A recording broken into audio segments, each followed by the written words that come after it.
Assalamualaikum warahmatullahi wabarakatuh. Alhamdulillahirabbil alamin. Allahumma shalli ala sayyidina Muhammad wa ala alihi wa sahbihi wa barik wa sallim ajmain. Amma ba'd. Saudaraku, alhamdulillah kita masih diberikan kesehatan, diberikan umur sehingga bisa melaksanakan ibadah pada Allah Subhanahu wa taala. Wabil khusus ibadah-ibadah yang ada di bulan Ramadan. Saudaraku, dalam kesempatan kali ini meneruskan terkait masalah sholat berjamaah.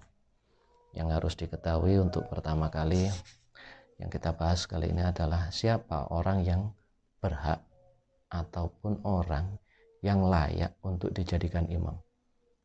Di antara beberapa kriteria yang ada, siapa sebenarnya yang pantas untuk dijadikan imam? Nah, ini kita semuanya juga harus mengetahui bahwasanya ada panduan-panduan kriteria-kriteria seorang imam sholat berjamaah. Menurut hadis Rasulullah SAW dari Abi Mas'ud, wa an Abi Mas'ud Uqbah bin Amr al-Badri al-Ansari radhiyallahu anhu qala Rasulullah SAW ya ummul qauma aqra'uhum li kitabillah. Jadi hendaklah menjadi imam atas suatu kaum li kitabillah, yaitu syarat yang pertama adalah orang yang paham, orang yang pandai, orang yang pintar terkait masalah Al-Quran. Di redaksi hadis lain, ya umul qaumu aqra'uhum li kitabillah. Hendaknya lah yang menjadi seorang imam adalah aqra'uhum li kitabillah, karena berdasarkan bacaan Al-Quran yang terbaik.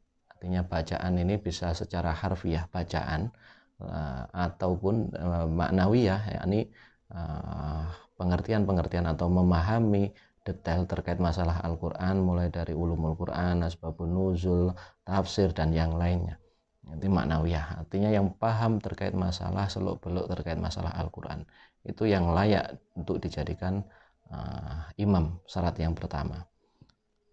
Fa'ingkanu fil qira'ah sawa, apabila terkait masalah bacaan Al-Qur'annya itu sama pandainya, jadi sama-sama pinternya terkait Al-Qur'an, si A dengan si B pinter terkait masalah Al-Qur'an, bacaannya sama-sama bagus, bacaannya juga sesuai dengan makhorijul huruf, sesuai dengan kaidah-kaidah tajwid qiraatul Qur'an, maka syarat yang kedua adalah fa'alamuhum bisunnah, maka berdasarkan pengetahuan mereka terkait masalah as-sunnah ataupun hadis Rasulullah SAW.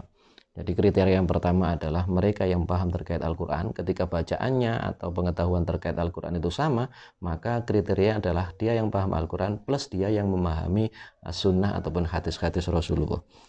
Fa'ingkanu fi sunnah sawa, apabila terkait pemahaman hadis tadi, pengetahuan atau banyaknya hadis yang diketahui itu sama, fa'aqdamuhum hijrah, maka yang didahulukan adalah yang pertama kali atau yang didahulukan adalah yang ikut hijrah dari Makkah ke Madinah.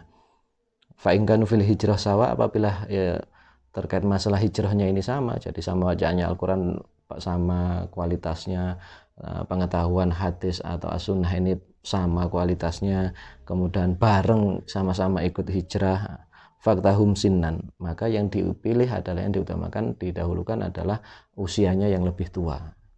Jadi satu lebih muda, satu lebih tua, tapi kualitas keilmuan Al-Quran, as-sunnah maupun hijrah sama kualitasnya, maka yang dipilih adalah yang lebih tua.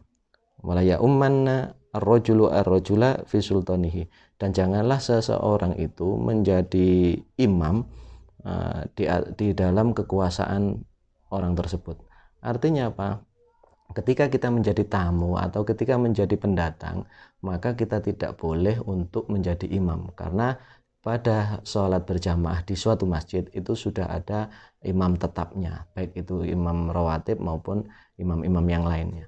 Artinya seorang tamu tidak diperbolehkan untuk menjadi imam di suatu masjid yang dia datangi, kecuali apabila orang tersebut memang dengan sengaja untuk diundang dan diberikan amanah menjadi imam. Nah, ini banyak seperti sholat Jumat, kemudian sholat Idul Fitri, kemudian sholat Idul Adha. Banyak ulama-ulama atau dai-dai yang diundang oleh suatu masjid, diundang oleh takmir untuk memberikan khutbah, untuk memberikan memimpin imam sholat. Nah, ketika sudah diberikan amanah, sudah diizini oleh tuan rumah, maka orang tersebut boleh untuk menjadi imam tersebut. Wala yaqud fi baitihi ala takrimatihi illa bi'idnih, dan janganlah seseorang itu duduk di rumahnya orang, duduk di tempat atau di kursinya seseorang, di rumahnya seseorang, illa bi'idnih, kecuali atas izin tuan rumah. Jadi ketika kita bertamu kemanapun, ketika kita berada dimanapun, sebelum dipersilahkan untuk duduk, dipersilahkan untuk masuk, maka kita tidak boleh nyelonong langsung duduk ataupun nyelonong langsung masuk rumah tersebut. Nah, disinilah kriteria-kriteria yang ada. Artinya seorang imam harus dipilih berdasarkan yang pertama kualitas bacaan Al-Quran, pemahaman terkait masalah Al-Quran. Ketika Al-Qurannya sama, maka syarat yang kedua adalah dipilih yang lebih banyak paham terkait masalah as-sunnah. Ketika kualitas sunnah tadi atau pemahaman terkait masalah sunnah atau banyaknya hadis yang diketahui itu sama, maka yang dipilih adalah kriteria yang ketiga adalah yang ikut hijrah bersama Rasulullah. Tapi ketika sudah tidak ikut, sudah kualitasnya juga sudah sama, maka yang dipilih adalah mereka yang lebih tua, umurnya. Ada yang berpendapat di tempat lain, waqta silman badala sinnan, artinya mereka di tempat lain itu yang usianya, ada juga yang dimaksud adalah lebih dahulu keislamannya. Jadi mereka yang usianya lebih tua tentunya juga Islamnya juga lebih dahulu, belajar agamanya juga lebih dahulu daripada yang lebih muda.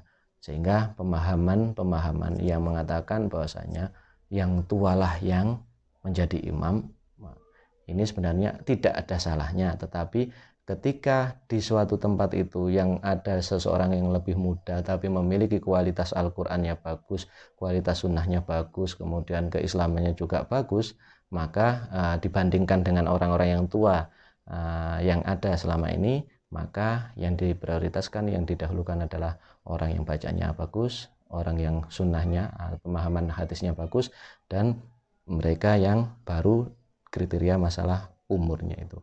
Jadi demikian terkait masalah kriteria menjadi imam. Dan semoga kita semuanya juga tahu, bisa sadar diri kalau kita merasa belum pantas untuk menjadi imam, maka jangan nyelonong atau jangan menyodorkan diri untuk menjadi imam. Jadi kita lihat ketika kita berada di suatu pemukiman, di suatu komunitas, di suatu masyarakat, ada satu masjid, dan kita merasa bahwasanya masih banyak orang-orang yang pintar daripada kita, maka kita jangan menyodorkan diri, jangan nyelonong untuk meminta atau menjadi imam sholat. Jadi kita harus tahu diri bahwasanya apakah benar kualitas kita ini lebih bagus daripada orang lain, atau jangan-jangan kualitas kita ini hanya menurut kita, pemikiran kita, sedangkan menurut orang lain tidak.